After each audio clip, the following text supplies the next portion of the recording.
ವಿರುದ್ಧ ಕೊಲೆ ಆರೋಪ ಮಾಡಿದ್ದ ತಿಮರೋಡಿ ಸರ್ಕಾರದ ವಿರುದ್ಧ ಆರ್ ಅಶೋಕ್ ಕೆಂಡಾಮಂಡಲರಾಗಿದ್ದಾರೆ. ದೂರುದಾರನಿಗೆ ಹಣದ ಆಮಿಷ ಒಡ್ಡಿದ್ದಾರೆ. ಸರ್ಕಾರ ಕ್ರಮ ಕೈಗೊಳ್ಳದೆ ಸುಮ್ಮನಾಗಿ ಕುಳಿತಿತ್ತು. ಪರಮೇಶ್ವರ್ ಕೈಕಟ್ಟಿ ಕುಳಿತಿಲ್ಲ ಅಂತ ಇದ್ದಾರೆ. ಇದು ಕಾಂಗ್ರೆಸ್ನ ಒಳ ಜಗಳವನ್ನ ತೋರಿಸುತ್ತೆ ಅಂತ ಆರ್ ಅಶೋಕ್ ಹೇಳಿದ್ದಾರೆ. ಸಿಎಂ ಮೇಲೆ ಆರೋಪ ಬಂದಿದೆ. ಎಸ್ಐಟಿ ರಚನೆ ಮಾಡಿ ಈ ಗ್ಯಾಂಗ್ ಕುತಂತ್ರದಿಂದ ಧರ್ಮಸ್ಥಳಕ್ಕೆ ಕೆಟ್ಟ ಹೆಸರು ತರ್ತಾ ಇದೆ. ಸರ್ಕಾರಕ್ಕೆ ವಿಪಕ್ಷ ನಾಯಕ ಆರ್ ಅಶೋಕ್ ಆಗ್ರಹವನ್ನು ಮಾಡಿದ್ದಾರೆ.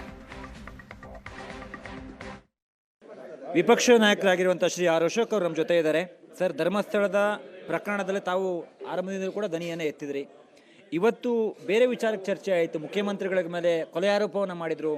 ಹಾಗಾಗಿ ತಾವು ಕೂಡ ಅವ್ರ ಮೇಲೆ ಕ್ರಮವನ್ನು ವಹಿಸಬೇಕು ಅಂತೇಳಿ ಆಗ್ರಹ ಮಾಡಿದ್ರಿ. ಏನು ಮಾಡತ್ತೆ ಈಗ ಮುಂದೆ ಸರ್ಕಾರ? ಈ ಸರ್ಕಾರಕ್ಕೆ ದಮ್ಮು ಇಲ್ಲ, ತಾಕತ್ತು ಇಲ್ಲ.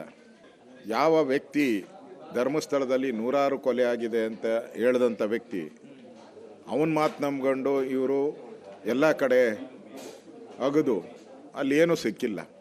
ಅದೇ ವ್ಯಕ್ತಿ ಈಗ ಸಿದ್ದರಾಮಯ್ಯ 28 ಕೊಲೆ ಮಾಡಿದ್ದಾರೆ ಅಂತ ಹೇಳ್ತಾರೆ. ಈಗ ಇವ್ರಿಗೇನಾದರೂ ಕಾಂಗ್ರೆಸ್ಗೆ ಮಾನ ಮರ್ಯಾದೆ ಇದ್ದರೆ ಇವರು ಆ ಕೇಸನ್ನು ಫೈಲ್ ಮಾಡ್ಕೊಂಡು ಕೋರ್ಟಿಂದ ತಗೊಂಡು ಅವನಿಗೊಂದು ಮುಸ್ಕಾಕ್ಬಿಟ್ಟು ಆ 28 ಕಡೆನೂ ಅಗಿಬೇಕು. ಅಲ್ಲಿ ಏನು ಅಸ್ಥಿಪಂಜರ ಸಿಗ್ತೈತಾ, ಬುರುಡೆ ಸಿಗ್ತೈತಾ ತನಿಖೆ ಮಾಡಬೇಕು. ಧರ್ಮಸ್ಥಳಕ್ಕೊಂದು ನ್ಯಾಯ, ಸಿದ್ದರಾಮಯ್ಯನಿಗೊಂದು ನ್ಯಾಯ ಅಲ್ಲ. ನೋಡಿ, ಧರ್ಮಸ್ಥಳದಲ್ಲೂ ಶಿವಲಿಂಗನೇ ಇರೋದು, ಶಿವನೇ ಇರೋದು.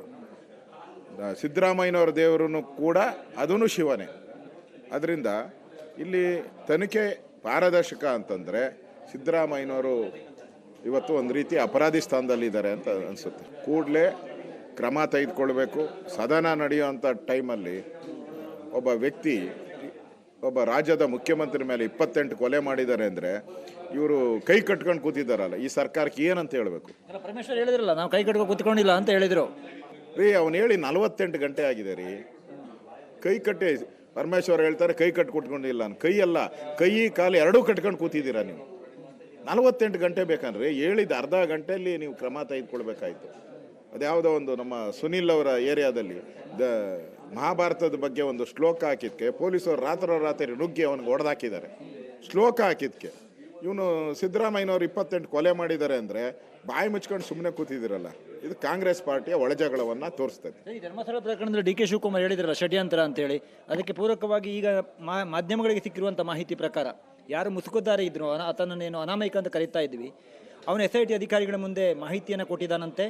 ನನಗೆ ಬಲವಂತವಾಗಿ ಇವರೆಲ್ಲ ಮಾಡಿದರು. ಆ ತಮಿಳುನಾಡಿನಲ್ಲಿದ್ದೆ, ತಮಿಳುನಾಡಿನಿಂದ ಕರ್ಕೊಂಡು ಬಂದರು, ತಲೆಬುರುಡೆಯನ್ನು ಕೈ ಕೊಟ್ಟರು. ನಂತರದಲ್ಲಿ ಆ ಸುಜಾತ ಭಟ್ ಅನ್ನೋ ವ್ಯಕ್ತಿ, ಮೊನ್ನೆ ನಮ್ಮ ಸುವರ್ಣ ನ್ಯೂಸಲ್ಲಿ ಆ ವಿಚಾರ ಬಂತು, ತಾವು ಗಮನಿಸಿದ್ರಿ. ಆ ವ್ಯಕ್ತಿ ಬರೋ ತನಕ ನನಗೆ ಭಯ ಇತ್ತು, ಅವಳು ಬಂದಮೇಲೆ ಸ್ವಲ್ಪ ಧೈರ್ಯ ಬಂತು, ನಾನು ಅವ್ರು ಹೇಳಿದ್ದ ಹಾಗೆ ನಡ್ಕೊಂಡಿದ್ದೀನಿ ಹೇಳುವಂಥ ಒಂದು ಮಾಹಿತಿಯನ್ನು SIT ಕೊಟ್ಟಿದ್ದಾರೆ ಅನ್ನುವಂಥದ್ದು ಮಾಧ್ಯಮಗಳಿಗೆ ಸಿಕ್ಕಿರುವಂಥ ಮಾಹಿತಿ. ಇದು ಅವನು ಈಗ ಸತ್ಯವನ್ನು ಬಾಯ್ಬಿಡ್ತಾ ಇದ್ದಾನೆ. ಅವನಿಗೆ ಹಣದ ಆಮಿಷ, ಮನೆ ಕಟ್ಕೊಡ್ತೀನಿ ಅಂತೆಲ್ಲ ಹೇಳಿ ಪ್ರಗತಿಪರರು ಏನಿದ್ದಾರೆ, ಪ್ರಗತಿಪರರು, ಈ ನಗರ ನಕ್ಸಲರು, CM ಆಫೀಸ್ ಸುತ್ತೂ ಸರೌಂಡಿಂಗ್ ಆಗ್ಬಿಟ್ಟವರಲ್ಲ, CM ಹಿಂದೆ ಮುಂದೆ ಎಲ್ಲ ಇರ್ತಾರಲ್ಲ, ಅವರು ಮಾಡಿದಂಥ ಕುತಂತ್ರ ಇದು. ಇದರಲ್ಲಿ ಧರ್ಮಸ್ಥಳದ ಏನು ಕಾಣಿಸ್ತಾನೆ ಇಲ್ಲ.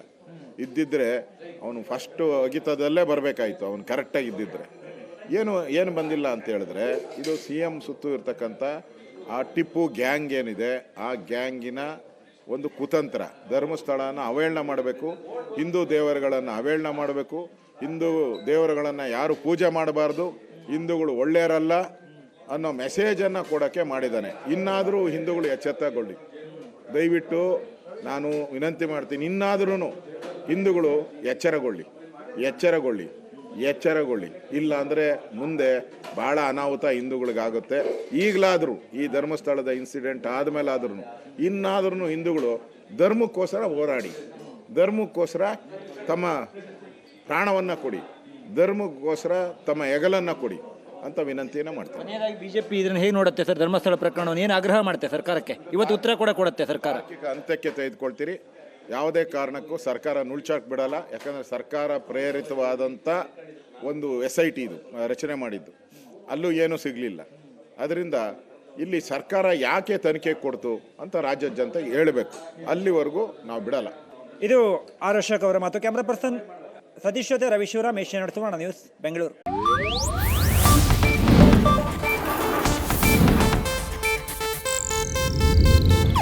ಇದು ಏಷ್ಯಾನೆಟ್ ನ್ಯೂಸ್ ನೆಟ್ವರ್ಕ್ ಪ್ರಸ್ತುತಿ.